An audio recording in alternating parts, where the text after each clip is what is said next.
માંડવી નગરપાલિકામાં આજે નવી બોડીની રચના માટે યોજાયેલી સામાન્ય સભામાં પ્રમુખ ઉપપ્રમુખ કારોબારી અધ્યક્ષ સહિતના મહત્વના પદો માટે વરણી કરવામાં આવી. આ પ્રસંગે નગરપાલિકાના સભ્યો આગેવાન ઉપસ્થિત રહ્યા અને પ્રમુખ તરીકે અમીષાબેન રાઠોડની સર્વાનુમતે પસંદગી કરાઈ છે. સભ્યોએ તેમને શુભેચ્છાઓ પાઠવી. ઉપપ્રમુખ પદ માટે પ્રવીણસિંહ અટુદરિયાની વરણી કરાઈ છે. કારોબારી અધ્યક્ષ તરીકે સુનિલ રબારીની પસંદગી કરાઈ છે, જ્યારે શાસક પક્ષના નેતા તરીકે યોગેશ ચૌધરીને જવાબદારી સોંપાઈ છે. આ ઉપરાંત દંડક તરીકે પિનાલી ઉપાધ્યાય સર્વાનુમતે વરણી કરાયા છે.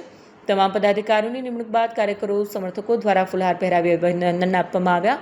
નવી ટીમે માંડવી શહેરના વિકાસને પ્રાથમિકતા આપવાની પ્રતિબદ્ધતા વ્યક્ત કરી છે. શહેરમાં માર્ગ, ગટર, પીવાના પાણી, સ્વચ્છતા જેવી પ્રાથમિક સુવિધાઓને વેગ આપવા માટે સંકલિત પ્રયાસો કરવામાં આવશે તેવી ખાતરી અપાઈ છે. પ્રમુખ તરીકે પસંદ થયેલ અમીષા રાઠોડે જણાવ્યું કે નગરજનોની અપેક્ષાઓ પર ખરા ઉતરી શહેરના સર્વાંગી વિકાસ માટે તમામ સભ્યોને સાથે રાખી કાર્ય કરવામાં આવશે.